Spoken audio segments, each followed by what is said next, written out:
तो भाई Transformers Rise of the Beast finally आ चुकी है और इसकी एंडिंग भाई डिफरेंट लेवल्स पे मैसिव थी। इसने ट्रांसफॉर्मर्स के एक न्यू एरा की तो शुरुआत कर ही दी है, जिसमें ऑटोबॉट्स और डिसेप्टिकॉन्स के साथ साथ अब प्राइमल्स, टेररकॉन्स एंड प्रोबेबली प्रेडेकॉन्स भी पार्टी ज्वाइन करने वाले हैं। बट इसके साथ साथ इसने एक बहुत बड़े सिनेमैटिक यूनिवर्स को भी सेटअप कर दिया है। सो गाइस, इस वीडियो में हम transformers Rise of the beast के एंडिंग और इसके मिड क्रेडिट पे बात करेंगे कि इसका मतलब ट्रांसफॉर्मर्स के यूनिवर्स के लिए एग्जैक्टली क्या था और इससे आगे जाके किस लेवल के क्रॉसओवर्स देखने मिलेंगे। सो ऑटोबॉट्स, लेट्स मैक्सिमाइज। तो भाई एंड में हम देखते हैं कि 4 ऑटोबॉट्स और 3 प्राइमल्स होने के बावजूद भी स्कॉर्च भैया को फाइनली दोनों ट्रांसरैप्स मिल जाते हैं, जिससे वो यूनिक्रॉन को अर्थ पे लाने के लिए आसमान में एक बहुत बड़ा पोर्टल खोल देता है। एग्जैक्टली जैसे हमारे अवेंजर्स में लोकी पोर्टल खोल के चिटोरी आर्मी को अर्थ पे लाया था। बट हमारे ऑटोबॉट्स और प्राइमल्स भाई ऐसे कैसे हार मान लेते, अब तो इज्जत पे सवाल है। सो भाई एंड में उनकी यूनिक्रॉन के मिनियंस और टेररकॉन्स के साथ एक तगड़ा बैटल देखने मिलता है, जिसमें मेरे लिए तो 3 हाइलाइट्स थे। पहले तो भाई हमारे दोनों प्राइम्स का टीम अप देखने मिला, देन बम्बलबी का एनर्जॉन से पुनर्जीवित होके वापस आना और नाइट बर्ड को डे बर्ड बनाना, देन फाइनली हमारे मिराज और नुआ का वो सीक्वेंस जिसमें मिराज नुआ को स्कॉट से बचाने के लिए खुद को सैक्रिफाइस करके उसका एक्सोसूट बन जाता है। भाई ये सीन अमेजिंग था। और भाई इसके बाद इवेंचुअली हमारा नोवा और ऑप्टिमस प्राइम मिलके स्कॉर्च को हराते हैं और ट्रांसरैप कीज को डिस्ट्रॉय करके पोर्टल को बंद कर देते हैं। और भाई वो तो सही है, बट एक सेकेंड, यहाँ आराम से भाई इतना समय तो था ही कि यूनिक्रॉन पोर्टल से आ जाता, बट उसकी एंट्री भाई अंडरटेकर से भी स्लो निकली। क्या कर रहा था ये 2 घंटे से।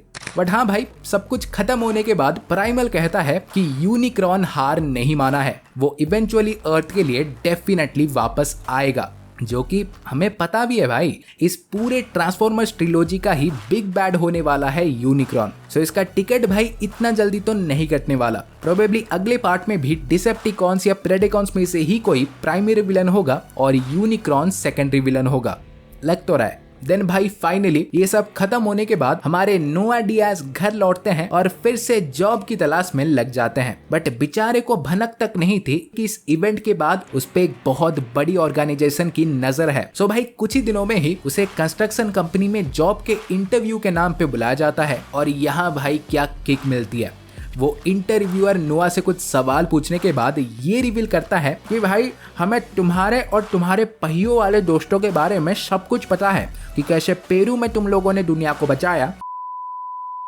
सो दुनिया को बचाने के लिए हमारी ऑर्गेनाइजेशन तुम्हारे भाई के इलाज का सारा खर्चा उठाएगी, खुश हो जाओ। बट भाई असली सरप्राइज तो तब मिलता है जब वो बंदा ये रिवील करता है कि करंटली एक बहुत बड़ी वॉर चल रही है। कैसे, किसकी, ये नहीं बताया, बस ये बताया कि करंटली एक बहुत बड़ी वॉर चल रही है और तुम्हें और तुम्हारे ट्रांसफॉर्मर्स दोस्तों को हमारी हेल्प करनी होगी। और ये कह के वो नुआ को पहले तो एक कार्ड देता है और उसे एक मैसिव सीक्रेट बेस दिखाता है, जिसमें पता नहीं कितने advanced weapons, ships, alien technology, बहुत कुछ था। और ये सब देख के हमारे नोआ तो भाई अचंभित हो ही चुके थे। सो वो कार्ड पलटता है और उसके पीछे लिखा था जीआई जो। और गाइस ये मूवमेंट मैसिव है। और अगर आपको पता ना हो कि जीआई जो किस खेत की मूली है, तो गाइस जीआई जो पे पहले मूवीज भी आ चुकी हैं। लाइक बेसिकली ये एक बहुत ही एलीट मिलिट्री ऑर्ग है जिनके सोल्जर्स भाई एक्सट्रीमली डेंजरस और स्किलफुल है और इनके पास बहुत एडवांस टेक्नोलॉजी है। सो डेंजरस से डेंजरस मिशंस भी जीआई जो वाले आराम से पूरा कर सकते हैं। और इवन अगर आपने ट्रांसफॉर्मर्स की कॉमिक्स भी पढ़ी होगी तो गाइस वहां तो ऑलरेडी जीआई जो और ट्रांसफॉर्मर्स के मल्टीपल क्रॉसओवर्स हो चुके हैं। एंड भाई by the looks of it live action में भी ये क्रॉसओवर जल्द ही देखने मिलेगा। बट बात भाई इससे भी कई गुना बड़ी है। जैसे कि हमारा मार्वल आयरन मैन, हल्क का तो नहीं है इनके पास, स्पाइडरमैन का भी नहीं है, थॉर और कैप्टन अमेरिका के राइट्स को होल्ड करते हैं, तो एग्जैक्टली वैसे ही हास्ब्रो के पास भी ट्रांसफॉर्मर्स से जीआई जो और पावर रेंजर्स के राइट्स है। सो भाई ये तो अब कंफर्म हो ही चुका है कि हैस्ब्रो जीआई जो और ट्रांसफॉर्मर्स के क्रॉसओवर को करने ही वाली है, मतलब दोनों ही सेम यूनिवर्स में एग्जिस्ट करेंगे। तो गाइस अब इसके भी चांसेस हैं कि वो पावर रेंजर्स को भी इस एग्जैक्ट यूनिवर्स में डाल दें। लाइक आई नो ये थोड़ा सुनने में अजीब लग रहा है, लाइक ट्रांसफॉर्मर्स कहाँ, पावर रेंजर्स कहाँ, but guys they can do it. उनके हाथ में है ये। ट्रांसफॉर्मर्स, पावर रेंजर्स और जीआई जो सारे एक ही सिंगल यूनिवर्स में।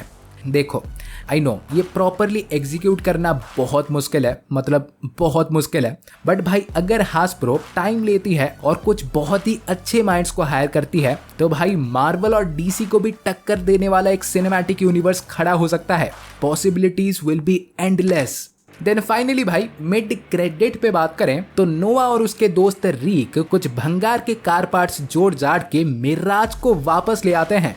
और कैसे भाई? तो गाइस सिंपल है। आई थिंक मिराज ने नोआ को जो एक्सोसूट दिया था उसमें ऑब्वियसली कहीं ना कहीं तो उसका कॉन्शियसनेस बाकी था। सो नोआ वही पार्ट्स को एक कार में जोड़ जाड़ कर मिराज को वापस ले आया। और क्या?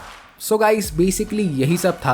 और इन सब के बारे में आपके थॉट्स और थ्योरीज क्या हैं ये मुझे कमेंट्स में डेफिनेटली बताएं। और ऐसे ही अमेजिंग कंटेंट और मार्वल और डीसी के लेटेस्ट अपडेट्स और न्यूज के लिए चैनल को सब्सक्राइब कर दो यार। सो गाइस मैं तुमसे मिलूंगा अगले वीडियो में। सो तब तक बाय और टेक केयर।